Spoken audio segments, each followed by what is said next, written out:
Hello there, ladies and gentlemen, and welcome back to another Destiny 2 weekly reset video. My name is Story, and today is August 18th, which means precisely one thing. We are running up until August 25th, because that's how things go around here.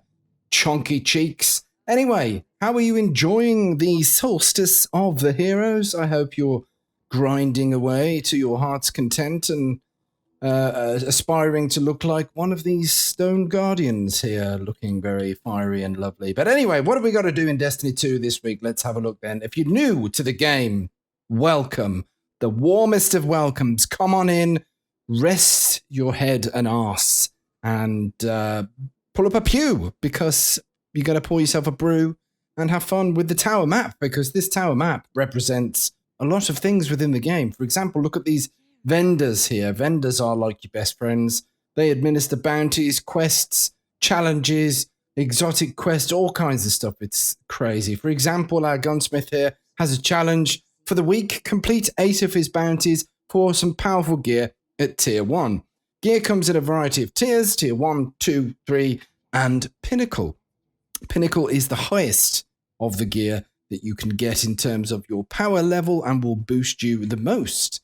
It could also be quite nice as well, and you could saturate one's underwear with glee.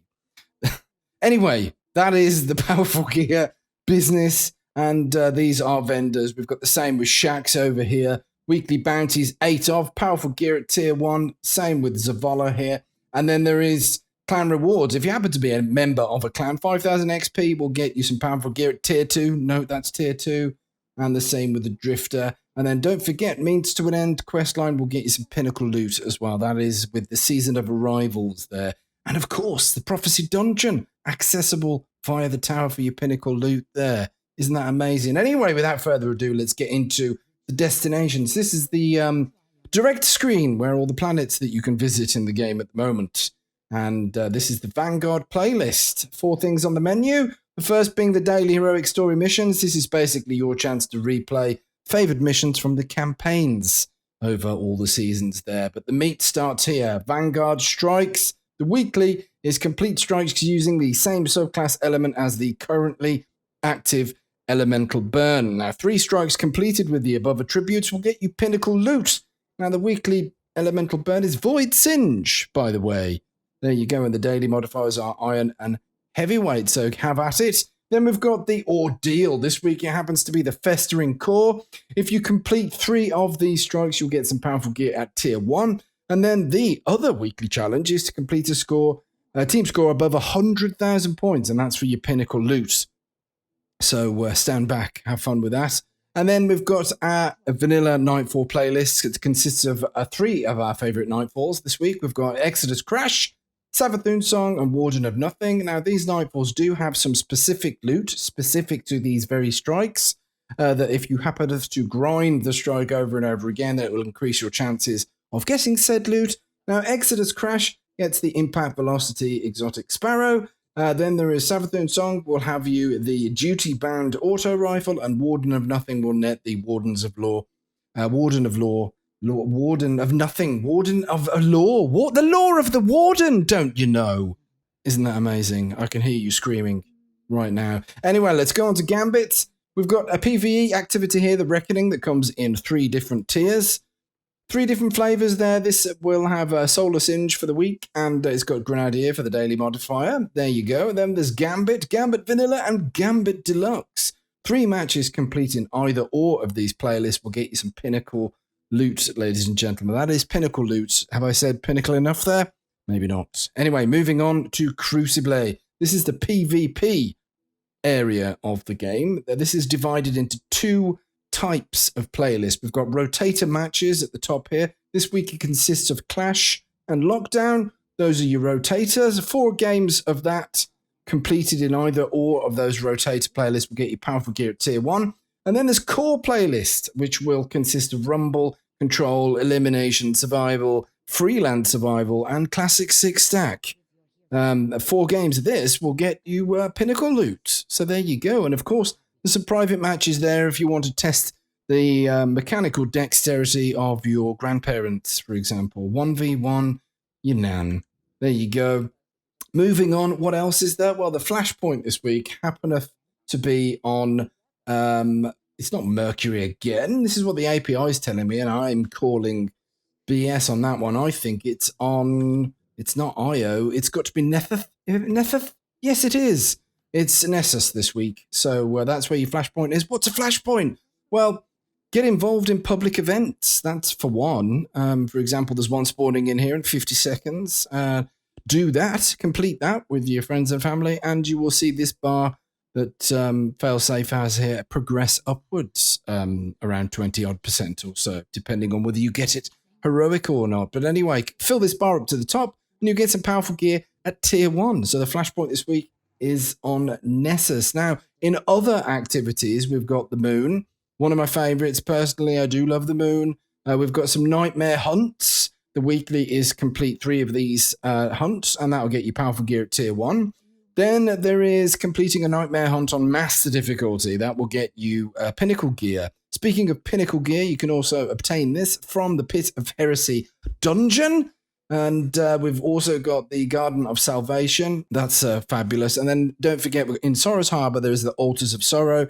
It's a public event, and it has many altars. And if you complete altars, you will defeat a boss.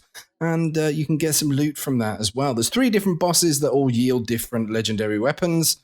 The choices are a kinetic shotgun, a sniper rifle in the energy weapon slot, and a rocket launcher, which goes obviously in the heavy, but we'll see how that fares in the future.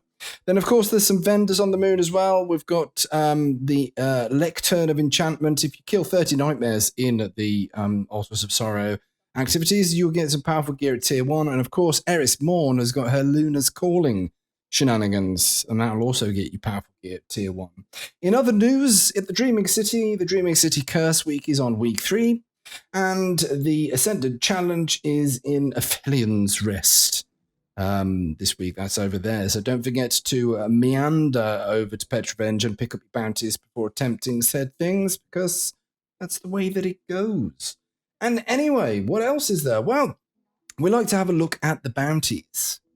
Or we could do Escalation Protocol as well. What Escalation Protocol on Mars, if you're after the weapons for titles and whatnot, then this is an activity to get involved in. This week, it's dropping the shotgun, the SMG, and the sniper rifle. So that's a big collection of those right here and right now. Anyway, on with the bounty perusal. We go to the gunsmith to start, because we've got some bounty nomenclature to explain. We've got bounties here, weekly bounties, daily bounties, and additional bounties. Squashed on at the end there. Weekly bounties are only available once per week. Daily bounties are available every daily reset, and additional bounties are available all the time, depending on how much glimmer that you have. So the gunsmith's weekly bounties will award XP, glimmer, upgrade modules, and planetary resources. The daily bounties will award mod components and enhancement cores on top of your XP, and additional bounties will get you some glimmer. Now, these bounties are very handy, because mod components, enhancement cores, and upgrade modules will help you to upgrade and infuse your gear. So that's why we have a look at these. And then there is the material exchange, which is particularly notable because we have an armor mod and a weapon mod, and these will rotate and revolve every 24 hours on the daily reset. So we've got Arrow Scavenger and Boss Spec at the moment. If you don't like these, just wait 24 hours, okay? Then to momentarily wrap up the video, we've got having a look at Shaxx. Okay, so the weekly bounties will award you Bright Dust as well as the additional bounties there. And we talk about these because Bright Dust is the currency that you can spend in the Eververse store, for example. And this is why we have a look at these bounties, because the Drifter and the Vanguard will also, their weekly bounties award Bright Dust, and so do the additional bounties there. So you can have a look at the store, which is just here, and this is the stuff that's available for silver, real money. Then there is a Bright Dust section there, which we'll visit in just a moment. But for now, this is the featured section. We've got Power Rising, a new emote that I haven't seen before. Are we doing an impression of Crota? It looked a little bit Crotery, didn't it? Anyway, that's a nice exotic emote. We've got the Soul Piercer ship. This looks fabulous. I'm going to have that in my collection. Cabana Shell. Isn't that fabulous? The Twisted Dance. And it is twisty. It's exactly what it says on the tin. There's a flamingo projection if you're missing the fact that we didn't have flamingo projections. And then this is the daily item, a featured item. So you can check on this every daily reset. At the moment, we've got the One Fell Swoop, Exotic Sparrow with all the spoilers. And then for the featured Bright Dust section, we've got a bunch of consumables, the Backspin Shell, On Gilt Wings, Exotic Sparrow, Silly Handshake emote, and the Tangerine Gloss. Then we've got the Solstice of Heroes event cosmetic items, which you can purchase for silver or a abominable amount of Bright Dust here. We've got a whole bunch of emotes, ghosts, ships, businesses. There's just a massive amount of things. And then there's the seasonal stuff. For the season of arrivals, items may become unavailable for purchase after the season ends. So anything that you've got your heart set on, you might want to pay attention to that. If it doesn't disappear, it goes here in the archive. This is of all the previous seasons, exotic ornaments and whatnot. And then there's the Bright Dust section. So this week we've got the Shaded Shell, the Breathe In exotic emote. You're really just having a bit of a rest and then doing a bit of that. And then there's the Playground Ride. I don't have this one. I should think about maybe having that one, spending my hard-earned Bright Dust. And then there's the Orcasong Shell, Tangled Outrider, Exotic Weapon Ornament for Trinity Ghoul, the Ultraviolent Weapon Ornament for Borealis, very nice indeed, and a Buried Treasure Projection, as well as a variety of shaders and some transmat effects all there, and the consumables. And that, ladies and gentlemen, will bring us to the end of the weekly reset video. I do hope you've enjoyed yourselves.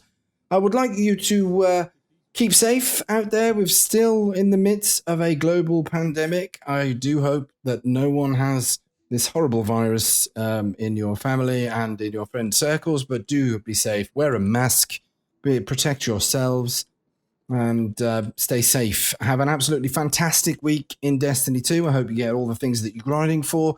So take care of yourselves, take care of each other, and remember, Smoke as a Kipper will be back for breakfast.